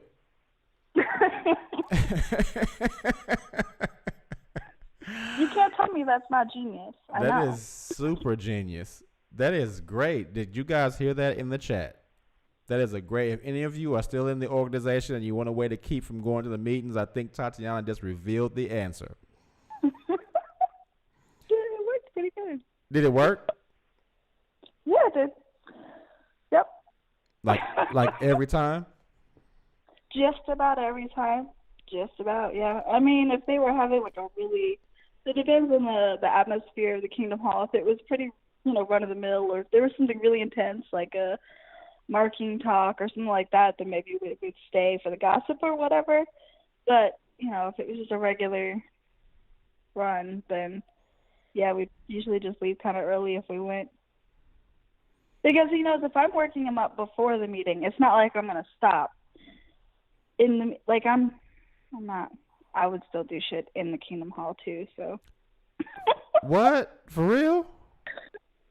Yeah, that doesn't mean I'm not going to touch him or, and I had kids, so there's blankets and, Nice. laptops and Nice. tablets and books and Nice. lots of things. Nice. Very nice. Very nice. Good stuff. Very good stuff. Okay, so we got two amazing stories. We need somebody to try to top these two stories. We got the first caller who went all the way, and now we have Tatiana who's talking about all the lewd things she would do in and before the Kingdom Hall. So somebody's got to top that. Who out here has had sex at the Kingdom Hall? Oh, God, no, I didn't go that far. No. It was just, let's get out of here. Now, who wants to have sex in the Kingdom Hall? Let's just get out. Right. Go, get out. Get out of here. Let's go. That I is. mean, it wouldn't surprise me if somebody did, but no. But you, No. not you. You weren't that bold yet. Gotcha. No. But who wants to be in there? Nobody. I mean, even Jehovah's Witnesses don't want to be in there. No. Not really. I didn't. Exactly. Yeah. All right. Well, we're going to need somebody to top Tatiana's call. I don't think marital sex was popping that much that I was really trying to do it in the Kingdom Hall. Right. Huh. But, all right, have a good night, Keith. All right. I'll see you in the chat, T. All right. All bye. right. Yes.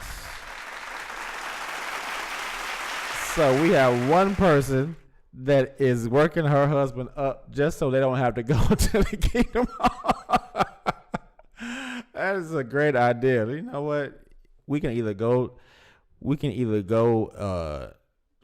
head to the hall or you can get some head. Which one do you want? We can either head to the hall or you can head to this head. Someone says, Seventh Heaven says, did you see the video of the JW guy who really did have sex with the householder? That is awesome. That is awesome. Exclusive Princess, what are you raising your hand for? What are you raising your hand for, Exclusive Princess? Gypsy Lily's Hip to the Dip says, you are brutally honest when it comes to masturbation. I'm brutally honest when it comes to anything. Gypsy Lily says, let me read you a scripture, girl. Bow, chicka, wow, wow.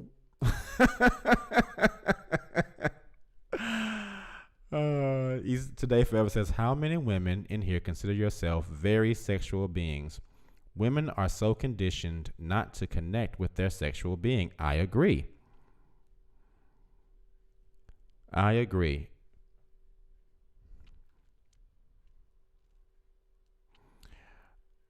Miss Bailey too said, I heard someone had sex in the Kingdom Hall in Delaware.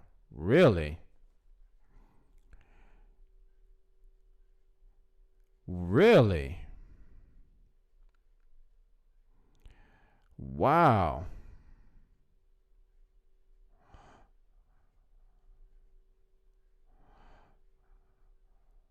Miss Bailey says someone had sex at the Kingdom Hall. I think it was a young person. It was in a neighboring congregation. Well, I happened to visit, and an elder gave a scolding talk about fornication, uncleanness. Dang, that's pretty bold. I was just being silly, but someone actually did it. That's pretty awesome.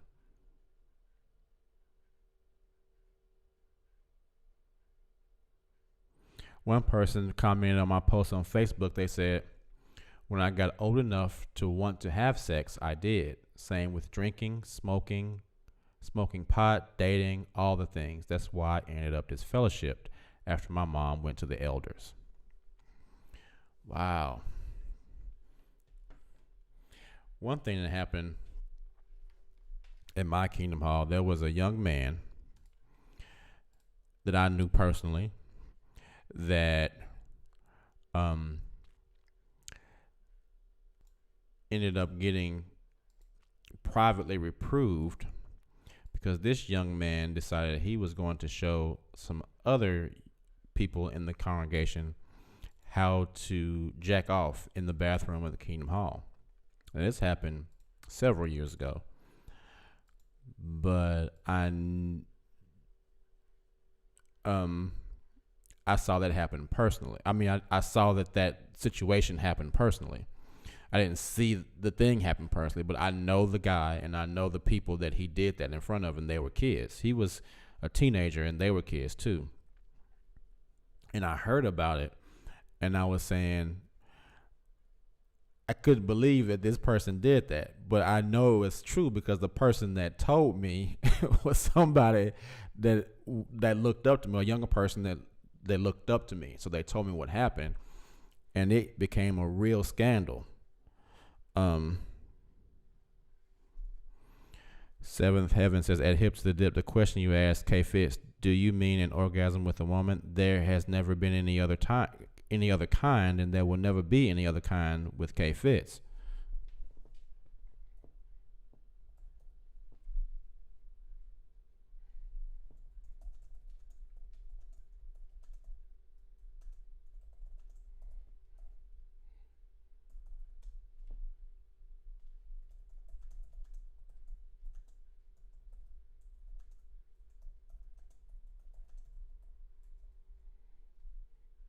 Or maybe he just means by myself.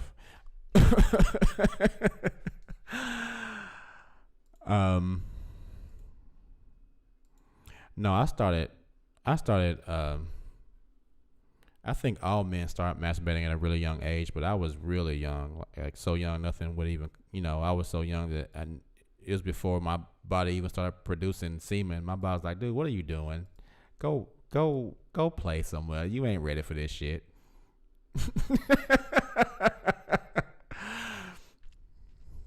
Miss Bailey says, I think the young person got sent away down south. Another sister told me this brother came onto another brother, kissed him, ran out of the Kingdom Hall. Dang.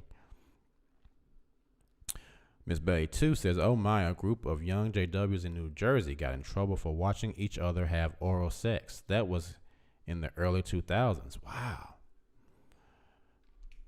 Crazy. Craziness.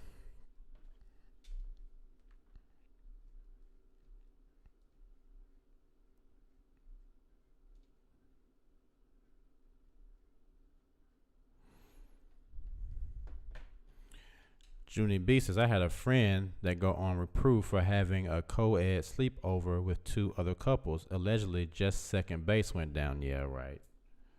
Yeah, right.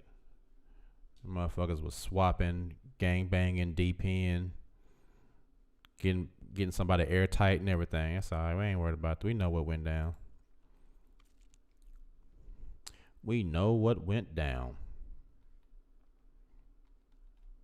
We know what went down.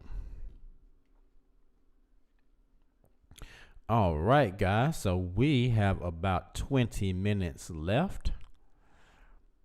If there's anybody else that wants to call in and share their experiences as an Jehovah's Witness or experiences as an ex-Jehovah's Witness, now is the time. Junie B says, my ex and I did extensive research on oral sex. We both wanted to do it, but wanted to make sure it really was a conscious matter. Ugh, so crazy in hindsight. Yeah.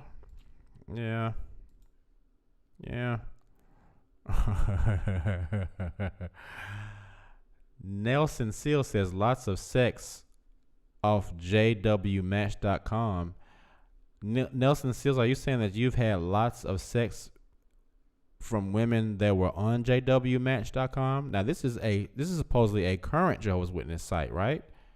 But I would wager a lot of current Jehovah's Witnesses are so sexually repressed that they are probably really, ripe to be seduced by somebody if they just say the right things.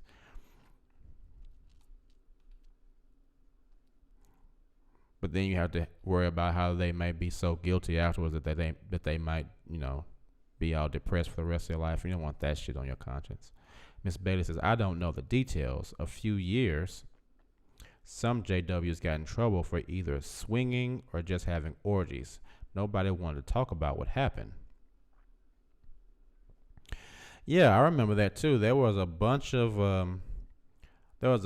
of swinging going on in the Kingdom Hall back then. A bunch. I wouldn't be surprised. There's a swingers club here in Nashville. I've picked people up from there a couple of times, and it's always packed. It's a place called Menages, and I'll drive down there a couple of times. On 2 different occasions, I picked somebody up from there. I've always wondered who you would see if you were to go in that place. But yeah, there's a lot. There are 2 or 3 swingers clubs here in Nashville. I guarantee you, if you were to go into one of them, you would see somebody that you wouldn't think you would see in there. And of course, what you gonna do? You gonna tell them y'all both in the swingers club? So I'm sure Jehovah's Witnesses will probably go in there because they know they're gonna have secrecy, because they're not gonna tell it on nobody else. So they could probably go in there and do all kind of crazy shit. But I've seen a lot of people go in and out of those swingers club. I haven't seen any JWs yet, but I'm from an older generation, so I wouldn't even know half of these new Jehovah's Witnesses now anyway. Hip to the Dip says, I have a few flicks on my Vitster. I ain't no angel. Okay, well, see, he's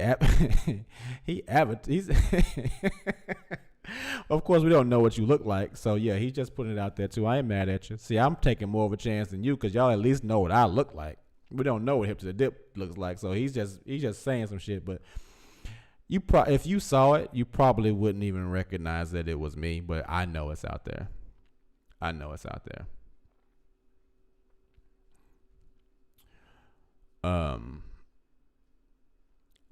Yeah, I'm sure a lot of us have some secrets out there. How many people in the chat have made a sex tape?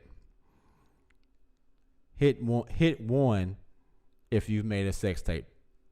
Type 1 if you made a sex tape. You don't have to have released it onto the internet. Just if you have one in your possession, hit 1.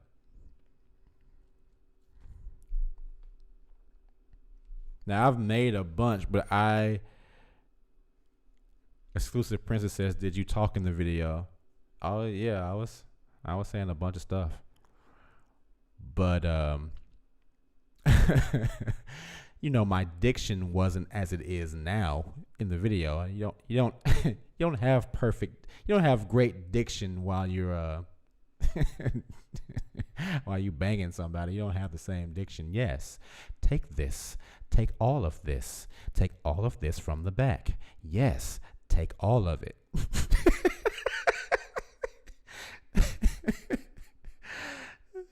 It's not, you don't speak the same way.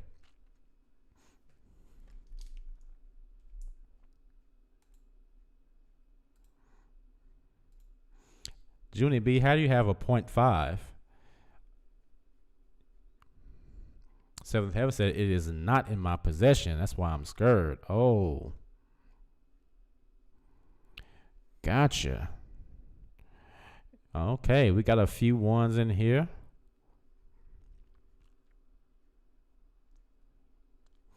Foxy Loxy and Tatiana, y'all cracking up at me. What's up?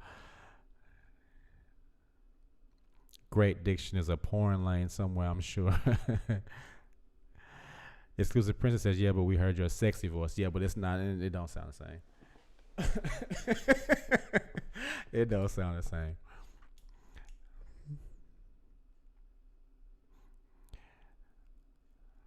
Yeah, Junior B, what does point 5 mean? It means, I think it means that she did it, she just doesn't have it in her possession. She made the flick, but she doesn't have the flick.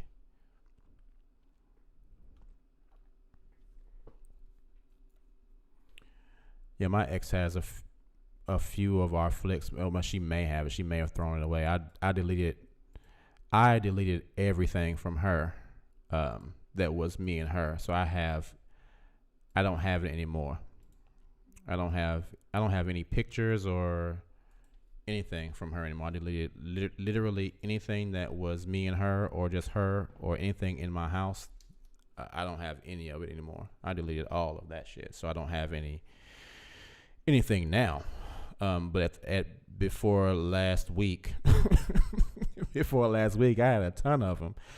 A ton of flicks and pictures, and 10 years worth of stuff. I mean, just gigs and gigs of data. I think it was literally about 15 gigs of data that was just me and my girlfriend and her. Because I used to love taking pictures of her, but that was it.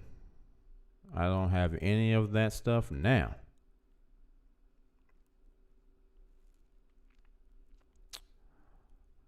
Tatiana says, good for you, Keith. That was a strong move. Yeah, man.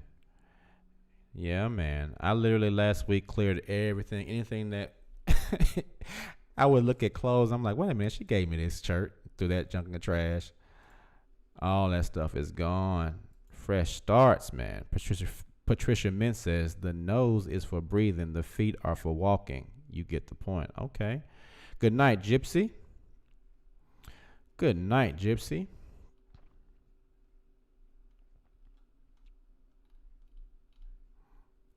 No, I was doing too much to have my sexy voice going at that moment. It was a little too much action going on. Little too much action going on. Miss Belly 2 says, why did you break up? Oh, man. Seventh Heaven says, how did you destroy them, the tapes? They were on my hard drive. So I just had to delete them.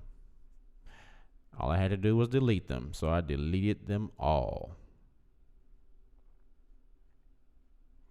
Deleted them all. Miss Belly 2, that is a very long story. A very long story.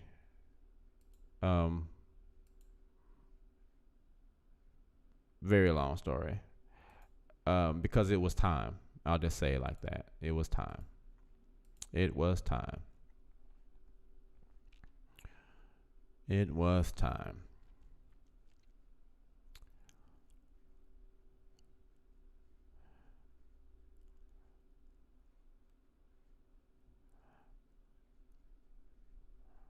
Tom Lankus used to say, the sexual urge is like having a full bladder. When you gotta go, you gotta go.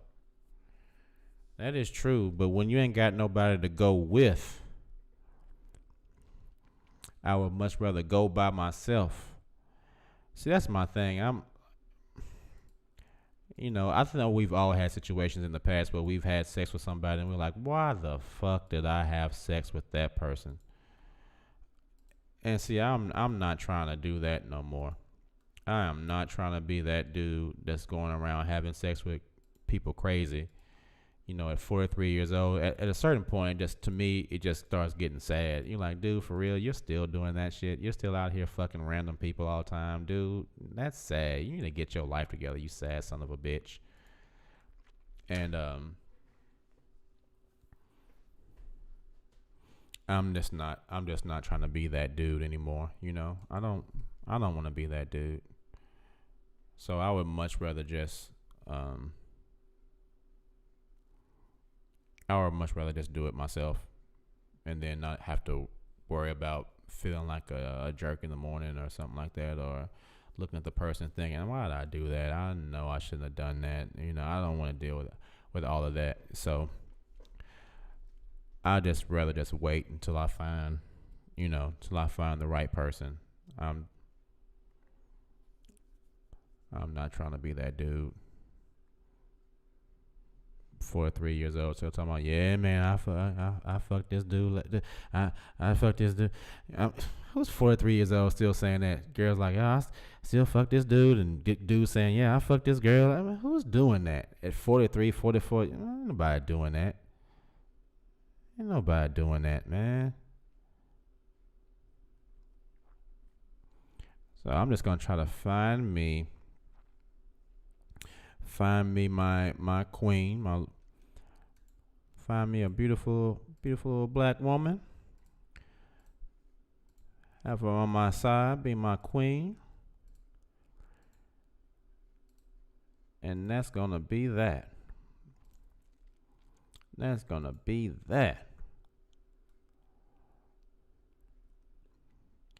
Today Forever says the walk of shame is a sad thing. And I know we've all experienced the walk of damn shame. Look back at that girl. I mean, there's been so many girls I've seen. I'm like, man, what the fuck was I thinking?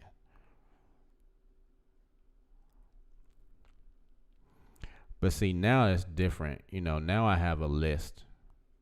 I have a list of things I want in a person now. You know what I mean? Like, she's gonna have to have some qualifications at this point. And I will say this about my breakup, though. Miss Bailey asked a good question, and I'm not gonna go into it. But what I will say is that Tatiana helped me through my breakup a lot, because it was a very, very difficult breakup for me. We had been together for 10 years. And throughout those 10 years, I didn't have, any family. And she was my family, and her family was my family. And so when we broke up right around the time where I had lost my family. And then we broke up, and then I lost her family. And so I had this great deal of loss. And so funny that we're talking about this, because I literally thanked Tatiana earlier today about how she helped me so much with my breakup. So it was a very difficult time, very hard time. And I really haven't I really haven't gotten back out there sexually yet since my breakup. But it's it might have to happen sooner than later. But I don't want to just go out there, and even when I'm talking to my dudes about it, all my boys like, dude, you got all these women that want to have sex with you right now. What are you waiting for? And the reason I haven't is because I know what I want as far as the type of woman I want, the type of relationship that I want. And I know what I've been asking for from the universe toward that end. And I don't want my behavior to counteract or to act against the things I've been asking for. If I'm asking for this type of relationship, this type of committed, loving, passionate, caring relationship with this particular type of person, but I'm out banging every woman that I can just because I can, those two things can't exist in the same space. So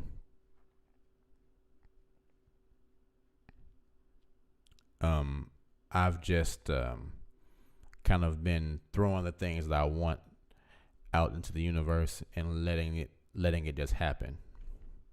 Patricia Min says, yeah, with breakups, you don't just lose the intimacy. You lose a friend. You lose friends and family. Yeah, I've lost a lot of friends. They were, her family was my family. And so when that happened, you lose all of those connections, So, yeah. But it was a really hard time. It was a very difficult time, and Tatiana really gave me some really great words, and so did Tina Marie. Tina Marie was there for me a lot too. Tina Marie helped me a lot. We had a couple of really good conversations, and they gave me some really good advice. So, yeah. But I'm waiting on the sex thing. I'm going to wait a little bit because before before I got with her, when I first got divorced and moved into my apartment, I was fucking so many women. It was literally like a game sometimes. Like one time I was like, how many women can I have sex with in the same day? And it was 4. And I literally timed it out. One was early in the morning, one was afternoon, one was the evening, and then one was later that night. It was so bad. My neighbors, this dude came out. He's like, dude, how you keep getting all these women? Every time I turn around, you got a different woman coming in and out of your house. And I said, you saw that? And he's like, yeah, man, everybody be wondering how you get all these women coming in and out of your house, man. What you got going on over there? And I was like, dude, you really need to slow down because you are doing way too much. You are doing way too much. And that's when I ended up, one of the women that I was having sex with became my girlfriend, later. But coming out of the organization and coming out of, being with the same person from, 16 to like 32 and not really having the ability to go out and explore a lot of things. And not the same because I did cheat while I was married. But not having the ability to really go out and feel free to experience a lot of different things. It made it where it was like, I always equate it to one of those snakes in the can. When you open the can, the snakes just go everywhere. And no, it really, Miss Bailey too. I don't know. It really wasn't like. I saw your comment. It's cool, Miss Bailey too. It's not a big deal. It wasn't sex addiction per se. I just, in the type of work that I did, with me being a choreographer and teaching in all these different studios, there were just a lot of women that were in my face all the time. There were just a lot of women that were always in my face, and being, in good shape, being a dancer, everybody seeing you dancing all the time. It really wasn't even difficult. I mean, my girlfriend came from the dance studio that I taught in. She literally, we got together because she was attracted to me from being a dancer in the dance studio. So it wasn't difficult. It wasn't anything I had to really try to do, honestly. It just, most of the time, the women came on to me, and I would just be like, okay, I don't got nothing else to do today. Well, fuck that shit. I ain't got nothing else to do. I might as well fuck. Nothing else to do. Shit. But after a while, like when I got with my girlfriend, it was later for that. Like I never stepped out on my girlfriend. I never cheated on her because she was pretty much doing everything I've ever wanted to do anyway. She was super sexual, so I didn't really have to. I didn't really feel the need to step out on her. Patricia Min said, took advantage of the opportunities. Yeah, I did. I took advantage of those opportunities. David Lee Roth. But that was a huge part of that was my upbringing in the organization. Now, I'm not going to say that. I will say this one thing I will say about being in the organization and sex that I've always thought that growing up in the organization kept me from getting somebody pregnant or getting some STD, because I was literally so afraid to have sex with somebody. I had so many opportunities to, but I was afraid to because of the organization. And I later found out that the girls that I would have had sex with in those times, I would have gotten an STD from, or I would have been, or she ended up pregnant by somebody else. And I'm like, that could have been you. So I will say that being in the organization, I do feel like it helped me, or it kept me from doing some of the things that some of the other teenagers that I knew were doing that were not the best things for them to do. I will say that, but I will also say on the converse of that it did cause a lot of sexual repression, because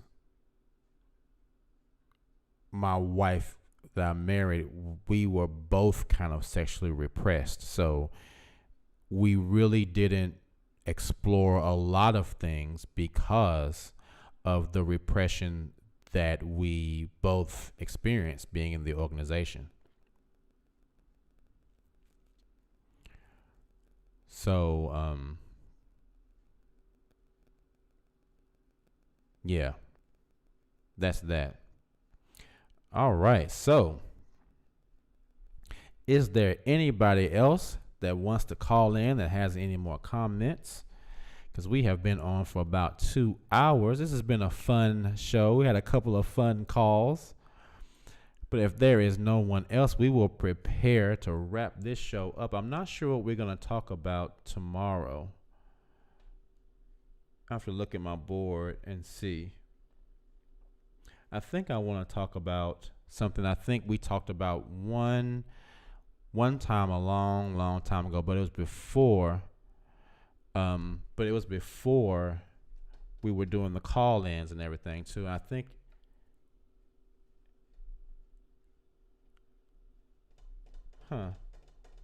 12, 16, 18. I think we may want to talk about our women second class in the organization / religion. I think that's going to be the topic for tomorrow. Our women second class in the org / religion.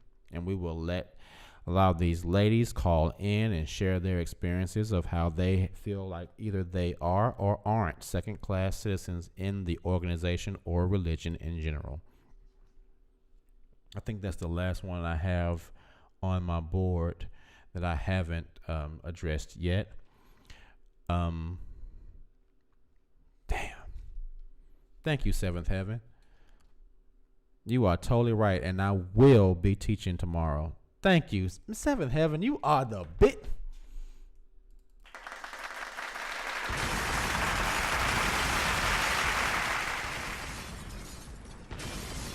You are the business, Seventh Heaven. Thursday. But let me check. Hold on. Let me see what time they want me to teach tomorrow, because she texted me and asked me what time they wanted me to be at the studio tomorrow. Let me see. Yeah, they want me to teach from 6:45 to 8:30 tomorrow and next Wednesday. So we will do that show on Thursday. And I'm going to actually start doing recording videos again for the channel, because there are some things I want to talk about that I don't want to talk, for 2 hours. It just maybe want to be 13 to 14 minutes maybe. Well, I want to rehash some stories I've told before that may just be for some people that were not on the live stream that didn't catch it. So I want to do some live videos as well. Thursday's topic will be our women second class in the organization. I'm sure we will do a EXJW Sunday show. Next Monday, guys. Next Monday will be the first episode of the series called The Majority Report. I have 4 of my good friends who are going to come in and we're going to talk. I think Seventh Heaven suggested this topic, but this is going to be the first episode of The Majority Report. activism, which way is most beneficial. That's going to be the first subject of the majority report. This is going to be an all-black panel of highly educated, highly successful people, and we're going to talk about activism and which ways we feel are the most beneficial. This will be a live call-in show as well, and I welcome everyone of every race to watch this show and participate in that show. There are going to be some different rules for that show, so please tune in. But it will be a fun and informative show. So I hope you guys tune in Monday for the first episode of the Majority Report.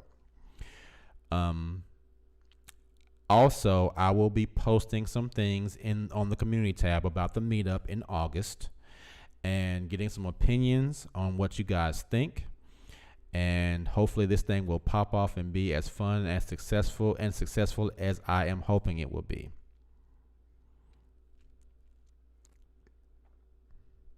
So please look out for Thursday's show and Sunday's show and Monday's new show. All right.